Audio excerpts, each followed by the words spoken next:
Hello everyone, welcome to value investors. अगर आपने notice किया हो तो 22 जुलाई के दिन Kotak Mahindra bank, ICICI bank, AU small finance bank और यस बैंक, इन सभी बड़े बैंक्स ने अपने क्वार्टरली रिजल्ट्स को पब्लिश किया है। ये हमें देखने को मिला है। तो चलिए देखते हैं कैसे रहे इनके क्वार्टरली रिजल्ट्स और क्या हमारी ओपिनियन रहती है इनके नंबर्स को गो थ्रू करने के बाद। सबसे पहले चलते हैं हम कोटक महिंद्रा बैंक के क्वार्टरली रिजल्ट्स पर। सभी फिगर्स करोड़ में दी गए हैं, इसको आप यहाँ पर देख भी सकते हैं। मैंने सभी इंपोर्टेंट हेडर्स हाईलाइट भी कर दिया है बेटर अंडरस्टैंडिंग के लिए। मेजरली बैंक्स की जो इनकम होती है वो इंटरेस्ट से होती है और कुछ अदर इनकम्स भी होती है। तो उन दोनों को अगर हम देखें तो टोटल इनकम जो बनती है बैंक की वो 30 जून 2022 को 11,569 करोड़ थी, जो कि 31 मार्च 23 को 20,000 से भी ज्यादा हो गई और 30 जून 23 को 20,723 रही। यानी कि ईयर ऑन ईयर तो हमें काफी अच्छी ग्रोथ देखने को मिल रही है, लेकिन क्वार्टर ऑन क्वार्टर हमें हल्की सी गिरावट देखने को मिल रही है टोटल इनकम में। वहीं अगर हम टोटल खर्चे पर नजर डालें तो खर्चा भी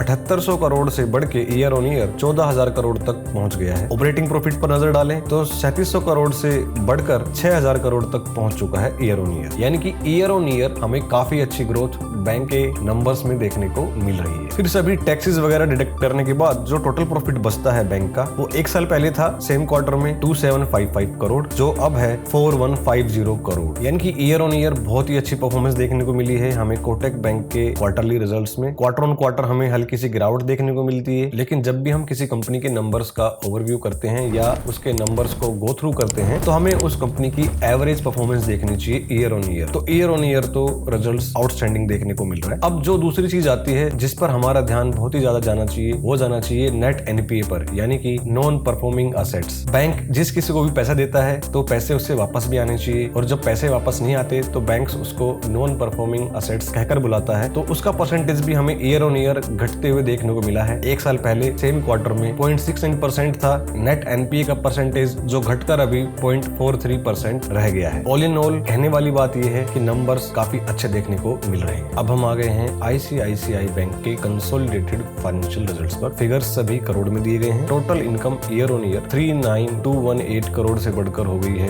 52,084, जो कि लास्ट क्वार्टर में थी 53,922। यानी कि क्वार्टर ऑन क्वार्टर परफॉर्मेंस में हल्की सी गिरावट देखने को मिल रही है, लेकिन इसका मतलब ये नहीं है कि कंपनी खराब हो गई। हमें ईयर ऑन ईयर नंबर्स पर ही ज्यादा फोकस करना चाहिए until and unless specified by the bank. खर्चा भी हमें बढ़ते हुए देखने को मिला है 28,095 करोड़ से बढ़कर 36,424 करोड़ हो चुका है। ऑपरेटिंग प्रॉफिट भी अब चूंकि इनकम ज्यादा थी तो वो भी हमें बढ़ते हुए देखने को मिली है 11,122 करोड़ से बढ़कर 15,659 करोड़ हो चुकी है। नेट प्रॉफिट भी सेम प्रोपोर्शन में हमें बढ़ते हुए देखने को मिल रहा है 7,384 करोड़ से बढ़कर year on year 10,636 crore profit हमें देखने को मिल रहा है। हमें एनपीए का रेशियो यहाँ पर देखने को नहीं मिल रहा है, इसलिए हम स्टैंड अलोन नंबर्स पर जाके देखते हैं कि कैसा एनपीए रेशियो इनका रहा है। तो अब हम आ गए हैं स्टैंड अलोन फाइनेंशियल रिजल्ट्स पर आईसीआईसीआई बैंक के, और यहाँ पर हम देखेंगे कि परसेंटेज ऑफ एनपीए जो पहले 0.70% था वो घटकर 0.48% रह गया है। यानी कि overall year on year bank के जो नॉन परफॉर्मिंग असेट्स हैं वो घटे हैं, जो कि एक अच्छी बात है। सेम चीज को जो आईसीआईसीआई बैंक ने अपनी न्यूज रिलीज में बताया है कि net NPA as on June 30 was 0.48%, जो हमने इनके स्टैंड अलोन फाइनेंशियल रिजल्ट्स में भी चेक कर लिया है। ओवरऑल बैंक के नंबर हमें काफी अच्छे देखने को मिले। आगे हम चलते हैं एयू स्मॉल फाइनेंस बैंक के क्वार्टरली रिजल्ट्स पर। फिगर्स यहाँ पे लैक्स में दिए गए हैं। Total income year on year और क्वार्टर ऑन क्वार्टर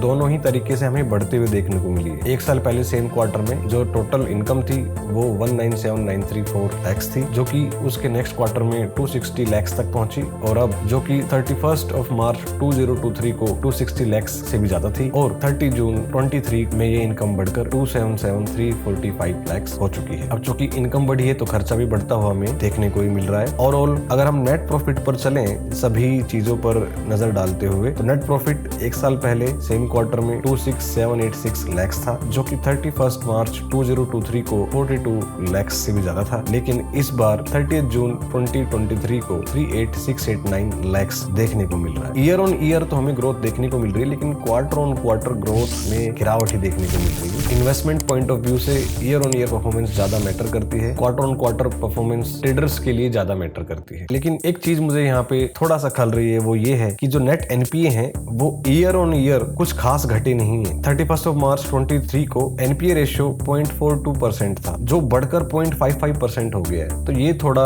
एक पॉइंट ऑफ कंसर्न है मेरी तरफ से। बाकी देखते हैं कि मार्केट इसको कैसा रिएक्शन देती है मंडे के दिन। जिनको ये नंबर्स अच्छे लगे होंगे वो बाय करेंगे, जिनको खराब लगे होंगे वो सेल ही करेंगे, क्योंकि एनपीए किसी बैंक के बढ़ते रहना अच्छी बात नहीं है। हालांकि कंट्रोल लिमिट में है, लेकिन फिर भी इसको जरूर हैमर किया जाएगा अगर मार्केट ने इसके नंबर्स को ज्यादा अच्छा नहीं माना तो। और लास्ट में हम रिव्यू करते हैं यस बैंक के क्वार्टरली रिजल्ट्स का। फिगर्स आपको लैक्स में ही देखने को मिल रहे हैं। टोटल इनकम की बात करें तो ईयर ऑन ईयर और क्वार्टर ऑन क्वार्टर दोनों ही तरीके से हमें बढ़ते हुए देखने को मिल रही है, जो कि एक बहुत ही सुकून देने वाली बात है। और हाल ही में आपने एक नोट भी किया होगा कि यस बैंक के शेयर के प्राइस में हमें थोड़ी तेजी देखने को मिल रही है। वहीं हम खर्चे की बात करें तो वो भी ईयर ऑन ईयर और क्वार्टर ऑन क्वार्टर बढ़ते हुए देखने को मिल रहा है, क्योंकि इनकम बढ़ी है तो खर्चे भी जाहिर सी बात है बढ़ेंगे। नेट प्रॉफिट इस बार काफी अच्छा देखने को मिल रहा है ईयर ऑन ईयर और क्वार्टर ऑन क्वार्टर दोनों ही तरीके से। 31 मार्च 2023 को इसका नेट प्रॉफिट 20621 लाख था, जो कि इस बार 34668 लाख है। अब चलते हैं ग्रोस एनपीए परसेंटेज पर। एक साल पहले 13.4 कितना बड़ा नंबर है, जस्ट इमेजिन। इतना परसेंट ग्रोस एनपीए था इस बैंक का, जो कि 31 मार्च 2023 को